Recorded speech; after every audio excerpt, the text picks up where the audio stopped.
home with some of the other locals that are working there at the home there in the High Hills. This is not his plantation. This is a common house, if you will, there in the High Hills. But he does have some of his servants there, his slaves that are there. And when they come in, Sumter has already fled, going towards the upcountry. He would be somewhere around the Rock Hill area when he finally is asked to lead the militia. But when Campbell comes through under Tarleton's orders, he burns Sumter's home. Sumter's home was burned. Today there's a place there called the Ruins Plantation. And I won't go into all the history behind that, of course, but tradition tells us that's where Sumter's home was. Sumter is the one that owned that property and sold it to some other people in the area later after the war in the 1780s. So Sumter's home is burned. He escapes to the upstate. Actually, he crosses into what is now North Carolina. And around that time, he is asked to, after Buford's massacre takes place, he is asked to lead a group of local militia. And when he does so, they kind of christen him their commander-in-chief. I think that's actually, in history, they kind of, you hear all kind of stuff, but that's kind of the story you hear, that's the term they use in giving him that term. So they unofficially named him their general, if you will. He would eventually be commissioned by Governor Rutledge in June of 1780 as the Brigadier General of the state militia. So, if I can just read here real quick. Sumter and other men, angered by Tarleton's actions, flocked to join Patriot militias. Eventually, Governor John Rutledge commissioned Sumter Brigadier General of South Carolina militia. Sumter leads his militiamen in raids, ambushes, and battles to harass British outposts in the backcountry. He does do most of his fighting in what is now the upstate of South Carolina. He does fight some in what is now the Low Country, but Sumter makes a name for himself in a lot of his battles there in the upstate. So the first battles that we start hearing about, of course, Huck's defeat. Sumter's not there, but Sumter's men are there. A group of Sumter's men go there and they take care of Huck. But Sumter's first real battle that we hear about is at Rocky Mount, which is the British outpost. They try to attack there at Rocky Mount. The British are inside the buildings, well fortified. Some of his men get a bright idea, let's burn them out because we don't have the artillery necessary to blast them out. And they start setting fire to some of the outbuildings to kind of lead the way to the main fort there. And a rainstorm pops up, puts out the flames, and they have to retreat. About 6 days later, along with Colonel Davies, they attack the British post at Hanging Rock. They win. They do a great job there at Hanging Rock. Some of the things that we plug in our little Sumter exhibit are visiting some of the places throughout the state, and Hanging Rock's just a neat place. The battlefield, of course, is a little different area where there's more or less a field, but if you read the accounts of the battle and where the British were kind of upheld, you kind of get the idea that they were using some of the boulders there in the area to kind of protect themselves during the thick of the fighting when they started to lose. So Sumter's men are, by the time the battle is over, they are well in command of the field. The problem is they run out of ammo. That's the problem throughout the whole American Revolution. The American soldiers are running out of ammo. They don't have enough gunpowder, they don't have enough bullets. So they're trying to strip the bullets from the slain British, but the men find all the spoils of war. They follow the spoils of war, and they say that a lot of the men are getting pretty wasted. And by the time the battle is nearing that point where the British could easily regain kind of a little upper hand there, Sumter apparently says something to the extent of, men, it's not too wise to pursue a victory too far. And he calls his men out. Although they do win the battle, they have to leave in a way in which they don't necessarily take all the spoils of war. They don't necessarily take all the prisoners, and so forth and so on. And apparently the British are kind of giving cheers to King George when they leave, and the Americans are answering, praises to George Washington or what have you. But that's a great little tale. As far as the battle itself, they say it was just a wonderful battle of the American Revolution as far as the victory that took place at Hanging Rock. Right after Hanging Rock and around that time, Horatio Gates is leading an army down to meet the British encampment. And Sumter takes a fort on the watery river known as Carey's Fort, or Fort Carey, Carey's Plantation. He was a loyalist. And when his men take that particular post, he's capturing a lot of supplies, he's capturing horses, weapons, all kinds of things that the militia will need to sustain themselves. And he apparently, around this time, Sumter sends word to Gates that, there's only so many men there in Camden. You should be able to do this, you should be able to do that. And apparently, this may hasten Horatio Gates to, prod his men on towards Camden. We know that was a very bad decision because Cornwallis was at the same time coming up from Charleston. And Cornwallis had a lot more men with him, and by the time they run into each other, the unexperienced men under Gates there, most of them flee. And the guys who stay and fight with DeKalb, most of them, of course, captured, and DeKalb was killed. And we know it was a great disaster. You can't blame Sumter. It's just that Sumter's information at the time he took Fort Carey did not involve Cornwallis's army coming up at the same time. And right after that, Tarleton saw an opportunity to go after Sumter. At Fish Dam Ford, back up, I'm sorry, got one of them up. At Fishing Creek, right after the fall of Camden, this would be the 18th of August, 1780, disaster would strike in Sumter's camp. So after the defeat of Horatio Gates at Camden, Thomas Sumter and his men I won't say they're the only, they're one of the only substantial Patriot forces. Of course, Francis Marion was still leading his men in the PD area, although in a much different fashion at the time. His men were there in the PD region. But in that area, Sumter's force, the British said, needed to be taken care of. At one time, Cornwallis calls him the greatest plague of the Carolinas. So General Cornwallis sends banished to Tarleton to hunt them down. Tarleton launches a surprise attack on Sumter's camp. They're completely caught off guard. If you read history, his men are in the creek taking a bath. Sumter is in his tent, not even wearing his uniform, he's sleeping, or barefoot and everything else. And when the British are getting close, his people that are outposted begin firing warning shots, and the guys in the camp think that they're out there hunting or something. Don't even take any notion of why they're hearing a few gunshots. And Tarleton's men show up and they start killing people in the river. They say dead bodies are floating down the creek. And Sumter literally has to run out into the wilderness, almost not dressed, barefoot, and he escapes. But all the horses, all the men that were captured, all the men that were dispersed, all the supplies that were taken, it's almost as though in one fell swoop the militia was taken care of. Well, Sumter went back out and beat the bushes, and he raised up another army.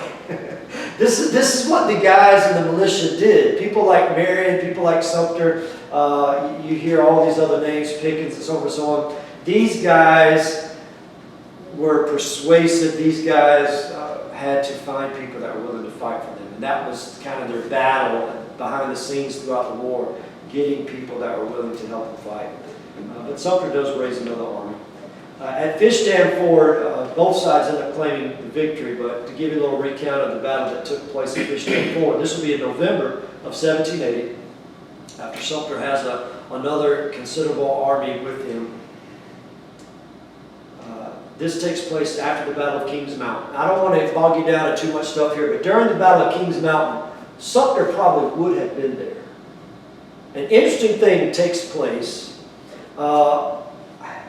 Somebody shows up and challenges Sumter's command because of a commission that Governor Rutledge gives him.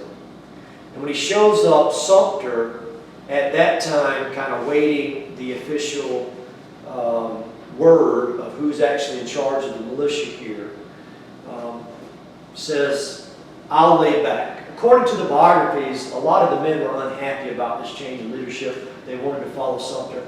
But a lot of these men end up with the over-the-mountain men that are fighting at Kings Mountain. And the leader that takes Sumter's place there, he's actually killed at Kings Mountain. So had Sumter been at Kings Mountain, who knows, Sumter might have been killed.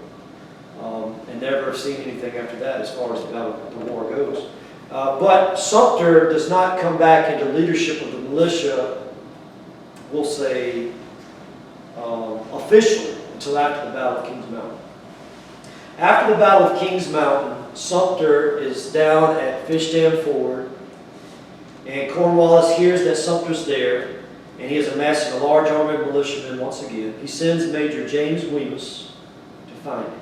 Local loyalists tell Weemus that Sumter is encamped near Fish Dam Ford. Weemus launches a surprise attack. British dragoons reach Sumter's tent. I think some accounts say as they rush in the front, he rushes out the back. It's kind of one of those narrow escapes once again. Sumter does actually flee from the scene to escape capture, but a lot of his men do a great job, militiamen, mind you, who by this time, some of them are learning how to fight the British regiments. And they stand their ground, they do a great job. And although it's more or less kind of both sides claiming victory, Weemus is wounded, and Weemus is left behind. And Sumter's men capture Weemus along with some of the other British there. So after a 20-minute battle, the British retreat, leaving their wounded, including Major Weemus, on the field. Sumter gives medical aid to Major Weemus. And reportedly, again, it's one of those things that you don't read about in the letters, but it's reported in history that Sumter actually found incriminating evidence of property that was burned and destroyed under Weemus's command, things that probably could have led to Weemus being executed, and Sumter apparently takes it and throws it in the fire.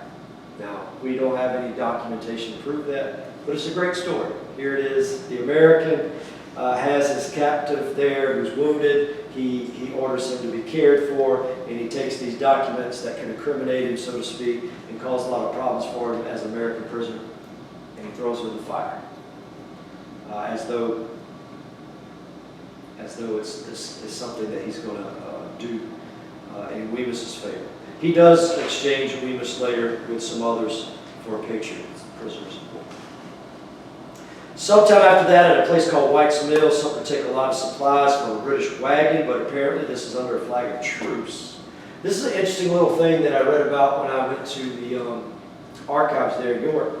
When I was reading, if my memory serves me correctly, I know that Cornwallis wrote to Greene saying, Sumter took these things under a flag of truce and he captured these supplies. And if my memory serves me correctly, there's a letter between Cornwallis and Sumter. I don't think that there's an exchange from Sumter to Cornwallis. I think it was the other way around. But I do know that Greene asked Sumter to look into the matter and to respond to this question. And it kind of just opens your eyes to the way that these leaders are doing things behind the scenes in warfare. But nevertheless, I thought I would throw that in as to what took place there, where Cornwallis and Sumter kind of directly come into connection. There's also where Washington and Sumter are directly in connection with the letter. When Washington writes to South Carolina to find out the condition of the state and what the British are doing, Sumter, like a lot of militia leaders, are on the field and they're trying to keep tallies of how many people are in the British garrison here, how many people are in the British garrison here. And Governor Rutledge actually asked Sumter to supply the information to answer General Washington's letter. So I thought that was kind of neat too. And that's also there in York. So right after that is the Battle of Blackstock. This is a lot of people know about the Battle of Blackstock because here Tarleton, this is the first time Tarleton is defeated on the battlefield. So Blackstock's plantation, it's there near, is it Cross Anchor? Innery area there. Sumter and Tarleton are going to meet at William Blackstock's plantation on the Tiger River in present-day Union County. It's close to Cross Anchor, that's correct, where Sumter established a strong defensive position. Sumter is on the run here, and Tarleton's chasing. This is where that famous story comes into place, where Tarleton's down here trying to capture Francis Marion, and he can't capture Francis Marion, and he calls his men off, and he says he can't catch this fox, and he uses some explicit words apparently, and then he says, but we'll go after the Gamecock. So now Tarleton is running after the Gamecock, and he catches up with him, but Sumter knows that if he toils with Tarleton and gets Tarleton to pursue him quickly, that he's going to leave his artillery behind. And he finds out that Tarleton is in the pursuit, he's leaving his artillery behind. So when he plans this defensive position at Blackstock, he's got his men up there on the hill. They're inside the fenced-in area, the buildings there, and he sends one of his officers down to pick a fight with Tarleton. Because Tarleton gets there and he's going to wait for his artillery. He says, "Oh no, we're gonna get this fiery Tarleton to take the bait." And he sends his guys down there. They start firing at him, and they set up a flank from where Tarleton is set up, and Tarleton's men, accordingly, not so much under Tarleton's orders, but because they were wanting to defeat the Americans so badly, they take the bait and they charge the American position. Well, Tarleton ends up having to retreat, of course, so he's defeated. But during that battle, Sumter is gravely wounded. He's almost killed. Tarleton thinks he is dead. I think he writes Cornwallis that, the Gamecocks, killed in action or whatever. But he is badly wounded. There's a bullet that goes somewhere through like the upper shoulder area towards his back. And other accounts say that also at the Battle of Hanging Rock he was wounded in the thigh. Now that's in the biographies. There's not a lot of written things there. He does talk about him being in pain after the Battle of Hanging Rock. And apparently that's one of the wounds that the bullet was never removed and it caused him problems later in life. But during Blackstock, he is almost killed. Soldier Tom, his body servant, helps nurse him back to health. He spends some time, I think the place is called Price's Stone House. It's a place right around that South Carolina-North Carolina border there near the wax halls. And he is nursed back to health. It's a long time period there where Greene, when he takes command, and Rutledge is riding between Greene and Sumter and Rutledge, and they're all exchanging letters because they want Sumter to hurry up and get back on the battlefield. But Sumter is recovering for several months. To say a little bit about Soldier Tom. Soldier Tom was Sumter's bondservant throughout the war. He was a slave that was there with Sumter before the American Revolution. And his son Edmund apparently may have also served in that capacity as body servant. But he is one of the African-American patriots, if you will, of the war, because according to tradition, he did fight with Sumter throughout his days as a militia leader in South Carolina. He helps Tom Jr. also, Soldier Tom, when they're evacuating the Sumter family from Great Savannah, when I believe Rowden's men are down there. Marion sends word about what's taking place, and Sumter goes, when he's leaving that particular area, we'll kind of come to some of those battles in just a second, he goes up and takes his family up to the North Carolina area for protection, and in that pursuit, Soldier Tom protects Tom Jr., who's only probably about 13 or 14 at the time. And they say Sumter's yelling, "Tom, get down," because they've got to go through the British lines at one point to get there. A little quirky fact that I just found out. The place that his family stays during that time is in Pineville, North Carolina, and they stay in the home of Ezekiel Polk. Does anybody want to guess who Ezekiel Polk is? He's the grandfather of James Polk, President James Polk. So I thought that was kind of neat. Sumter's got all these connections with all these people in American history. James Polk's granddad actually keeps Sumter's family during that second part of the war there in Pineville, North Carolina.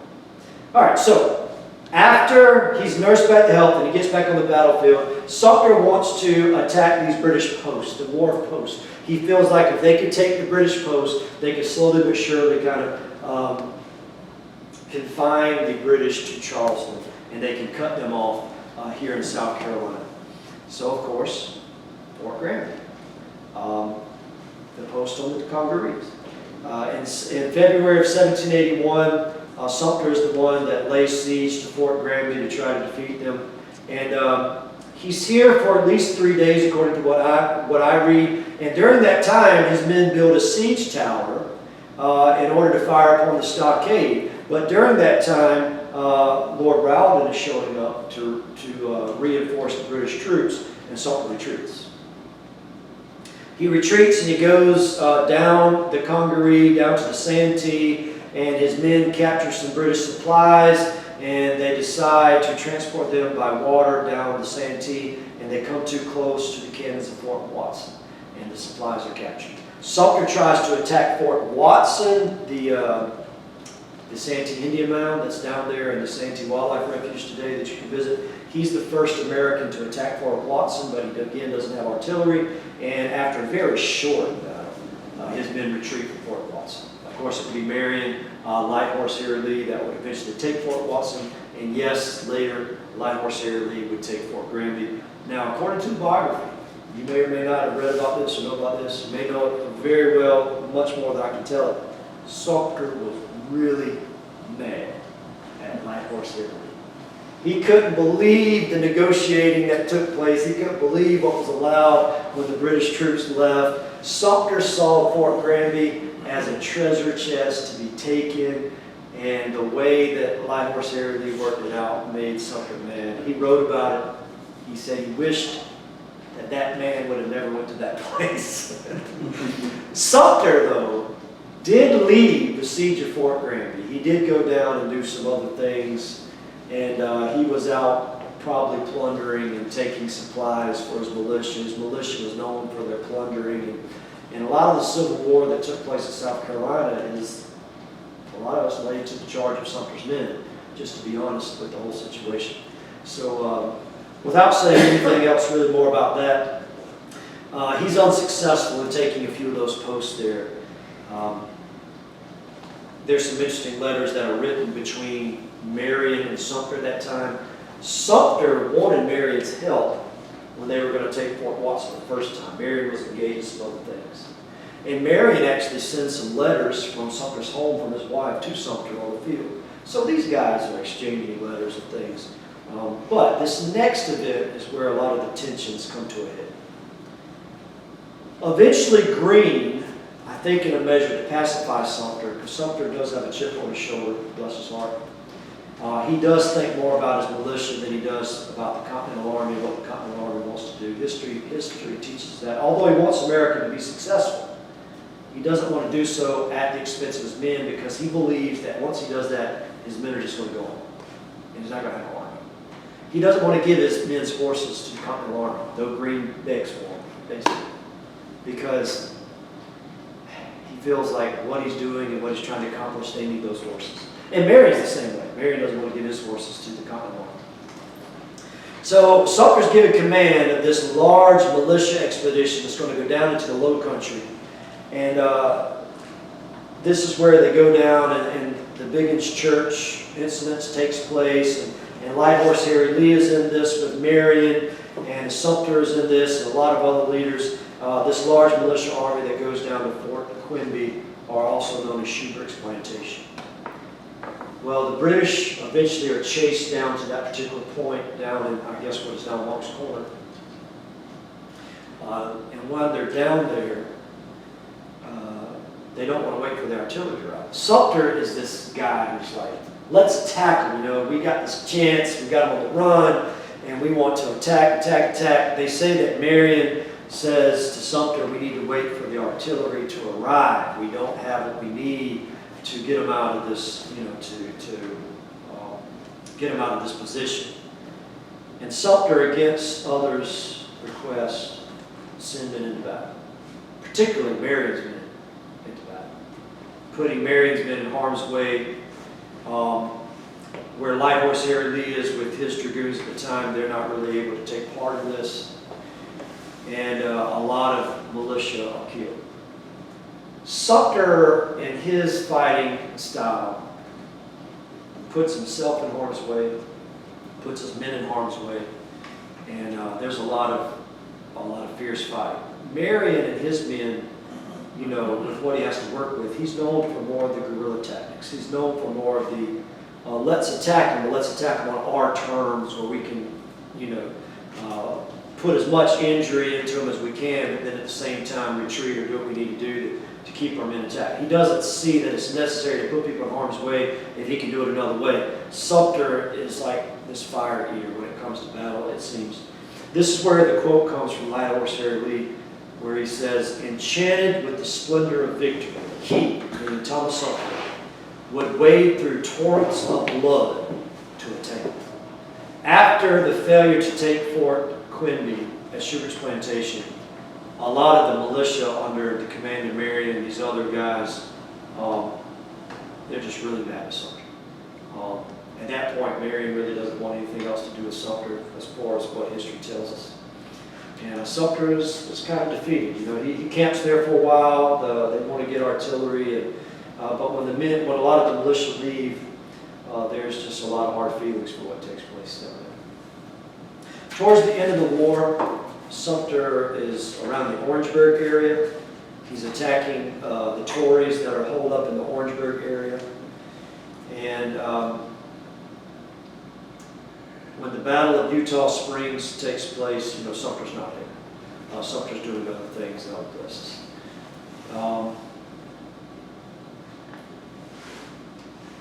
During this time, this is where it bears saying that you've heard of Sumter's Law during the American Revolution. In South Carolina, in order to raise a permanent army of South Carolina soldiers, Sumter comes up with this idea, and he doesn't do it by himself. You can read the letters that are exchanged between him and Rutledge and him and Greene, and there's kind of a decision made. They'll take plunder taken from the Loyalists and use that to reward or to fund people who decide to join the South Carolina troops. And it's known as Sumter's Law, unofficially. And a lot of the Civil War that takes place amongst Loyalists and Patriots is taking place because of people like Sumter's militia are going out and they're rounding up plunder. They're going on plunder missions. They're running out of supplies. And the Patriots accuse some of his men for abusing this, and some Patriots are also losing some property. Sumter's heavily criticized for the Civil War. Rutledge, when he comes back to South Carolina out of exile, so to speak, he gives an order that plundering will no longer be allowed to try to stop the Civil War in the back country of South Carolina. This would cause Sumter problems even after the war, and eventually the General Assembly would say that Sumter was acting in the best interest of the state. He was doing what he was doing because of time of war, and he was doing what he was doing for the American cause, and at that point it's kind of forgotten about it, that no longer is going to be brought up against Sumter as far as anybody trying to bring charges against anything to him. But yeah, that does kind of leave a bad taste in some people's mouth because of the plunder. After the war, he serves his state as a member of South Carolina's 1st and 2nd Provincial Congress. That's, of course, before during the war. And he was a member of the 1st, 2nd, 3rd, 5th, 6th, 7th, and 8th General Assembly here in South Carolina as a legislator. He was the commissioner of dividing the Camden District in 1783. He was a member of the State Constitutional Convention of 1790. Sumter voted against the Constitution. I think he felt like there was too many things there that gave too much power to the central government, to the federal government. He particularly, for whatever reason, was against the re-election of president. I think he was in favor of the president only having one term. That's something that we did pick up on. Apparently he said that that was too much like a king at that point, having leadership for too long. But that's kind of an interesting note that he did vote against the Constitution as part of the State Constitutional Convention in 1790. He was also the commissioner to help settle the accounts of the state troops. The state troops, of course, were never fully, I think, paid off because of the agreement and how Sumter's Law kind of fell through. But it did get taken care of in some way, shape, or form, apparently.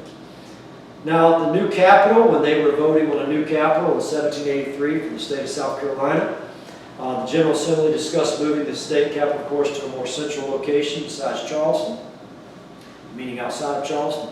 Sumter is promoting his hometown of Statesburg. Statesburg is actually given that name for the sole reason of it becoming a state capital. It wasn't called Statesburg before that. It was called Claremont, more or less. And they almost become the state capital. When the votes are finally taken, they lose by one vote. And a committee is given permission to go out and survey some land where the rivers are and what would later become Columbia, South Carolina. So Sumter did try to, and that caused a heavy debate between him and, I can't remember the name, is it Gilliard? Apparently it got so serious that when they went to the General Assembly, Both men apparently went in armed with short swords, and some of the other savvy leaders stood up and gave speeches about how they were both great leaders during the American Revolution, blah, blah, blah, blah. And the tempers were calm, and they never actually dueled one another. But it got pretty heavy there. The ratifying of the Constitution. Thomas Sumter serves as a member of the State Convention of Charleston, sent to ratify the U.S. Constitution, as I said. Sumter and 88 other members vote against ratification. 135 members vote to ratify the Constitution. And we gave some answers there as to why. He thinks the re-election resembles too much of a monarchy. Sumter still agrees to participate in the new national government. His first speech, however, on the floor of Congress as a representative was about adding a Bill of Rights to the Constitution. So that's kind of neat. So if you research Sumter's first public speech in the House, that's what he was talking about. So as a representative, Sumter was elected to the very first Congress of the United States at the age of 50. Thomas Sumter serves 5 terms in the U.S. House. He's in the 1st Congress, the 2nd Congress, the 5th Congress, the 6th Congress, and he's elected to the 7th Congress. Those 2 terms that he did not serve consecutively, the 3rd and 4th Congress, Brigadier General Richard Wynn actually won that seat due to some rumors about something Sumter was doing at the time with Continental Script. And he eventually kind of went out, beat the bushes, and won his support, and he ended up being re-elected eventually, they say, at a ratio 2-to-1 over Richard Wynn. So he was highly liked and favored, especially amongst people of the upstate South Carolina and around his area. So in 1801, when he is re-elected and he is in the 7th Congress, Charles Pinckney is chosen by the Jeffersonians to be a diplomat to Spain. Charles Pinckney's seat in the Senate becomes vacant, and the General Assembly of South Carolina, instead of choosing Rutledge to take that seat, they choose Thomas Sumter to take that seat. And of course, that's back when the General Assembly votes on who the senators would be, before they would pass that amendment where the people would directly elect senators. So the South Carolina General Assembly elects Sumter as a senator. As senator, he was a supporter of President Jefferson. He serves 10 years. Because of Jefferson's confidence in him, Sumter serves in many important committees as a senator. He works closely with Senator John Quincy Adams while he is a senator. They work on different things together. They have kind of a friendship, if you will. Although he is re-elected in 1810, Sumter resigns right after his re-election in 1810. His wife is in bad health back home. And if I can go back and say a few things about his wife in just a moment, just know that Sumter, at this point in life, they say that whatever the wound, where he still had a bullet apparently in his thigh from the war, whether that was at Hanging Rock, according to the biographers, it did happen at Hanging Rock, whether it happened somewhere else, he decided for his own health reasons and because of his wife's health, which remember is 11 years older than he is, that he's going to go back home and stay with his wife and stay with her. As a politician, Thomas Sumter is an avid supporter of Thomas Jefferson. He believes in Jefferson.